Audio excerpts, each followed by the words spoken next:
for some of these ideas, we've already seen how to graph them when we've used ideas. These are some alternative ways. I think these are different ways of doing it. So this is an alternative way of doing function x times gx.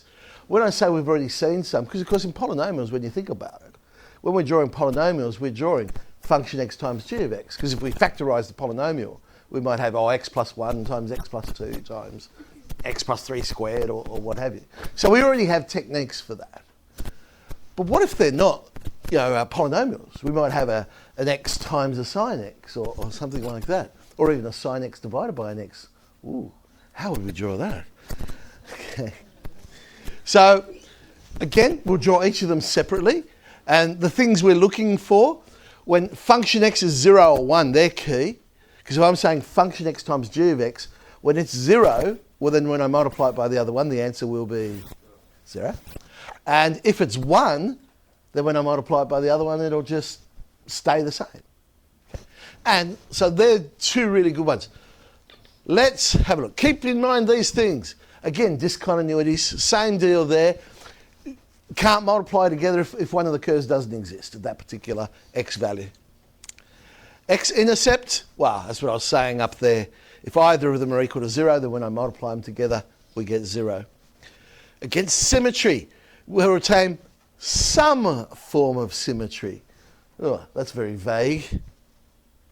So what do we mean? Yeah?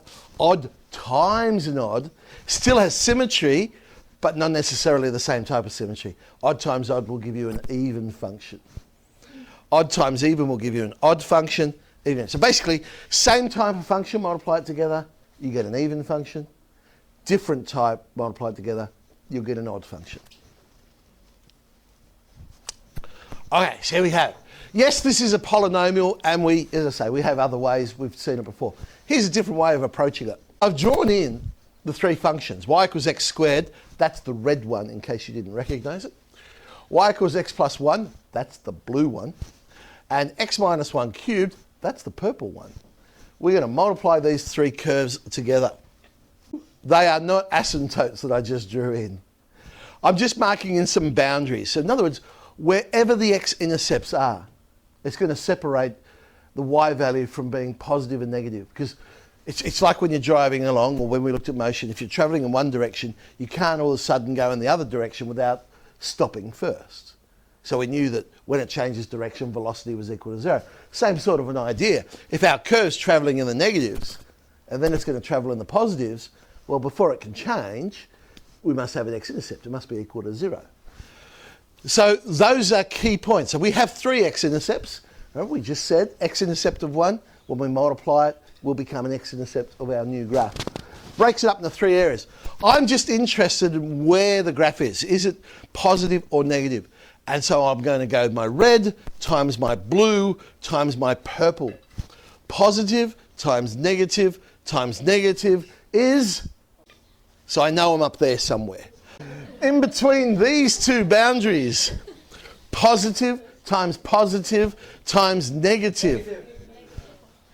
All right, in between the next two, positive times negative. What does that, by the way, imply about this x-intercept? Yeah, because it's going to come up to 0, but it's going to stay negative, so it's got to come back down there. And the last one. Okay, so we've got a little bit more information. We know where the curve travels. We know those 3 points are x-intercepts. The green one, the dark green one there, is the actual curve, what it looks like. Now, it looks like it's a straight line here, but that's just because of the scale. Trust me, that actually does sort of come back down and then go up there. It does, really. Hang on, I'll just get rid of that. That dark green is now light green because I got rid of the purple. And so there it is, see? Comes down, cuts, and then that really is a turning point. Comes through, and then whoop, inflects and goes back up. Division. I can use the same sort of idea with division. Because remember, multiplication and division are basically the same thing. All you're doing is multiplying by the reciprocal.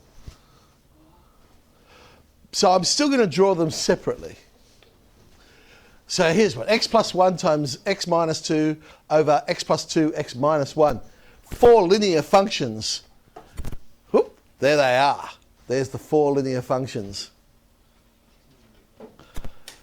This time we will have vertical asymptotes because the bottom of the fraction won't create x-intercepts. The bottom of the fraction will create the vertical asymptotes. Bottom of the fraction can't equal 0. So, which ones were on the bottom? X plus 2 is the purple one. So over here at -2, that'll be a vertical asymptote. X minus 1 is the, which one? Green? Yeah. So we'll have a vertical asymptote. Let's draw those in. Whoop, whoop.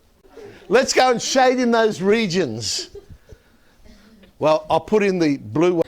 Okay, over here on the left-hand side, the asymptote's still marking a boundary. Negative times negative times negative times negative. Whoop. Okay, in between this red one and blue one, positive times negative times negative times negative. Whoa. Then, in between these two, we've got positive, positive, negative, negative. And then we've got positive, positive, positive, negative. And then we've got positive, positive, positive, positive. Okay. So there's the sections that we are in.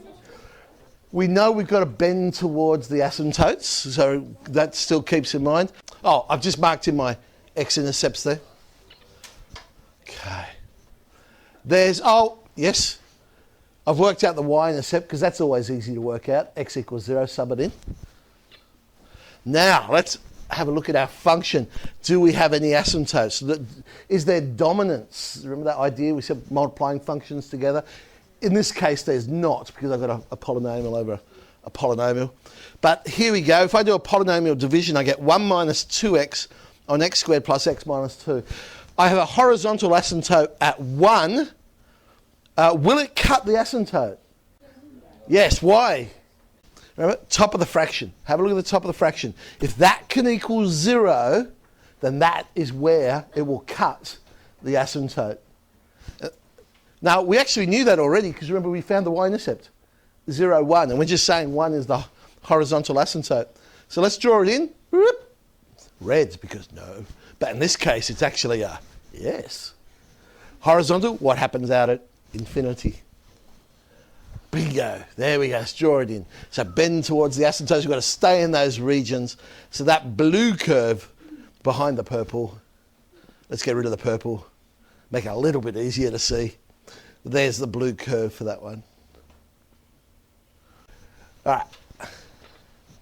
Whoop. There's y equals x. Whoop. There's y equals sine x. We know the limit is 1. So now I have a point discontinuity at 1. Notice it's hollow. See, bigger. You can see it there. Whoop. So there we are. The red curve by the blue line. So we're dividing by bigger and bigger numbers. So my green curve is getting smaller and smaller as we go along. It's an even function, so I know I've got symmetry on the y-axis. Pretty, hey?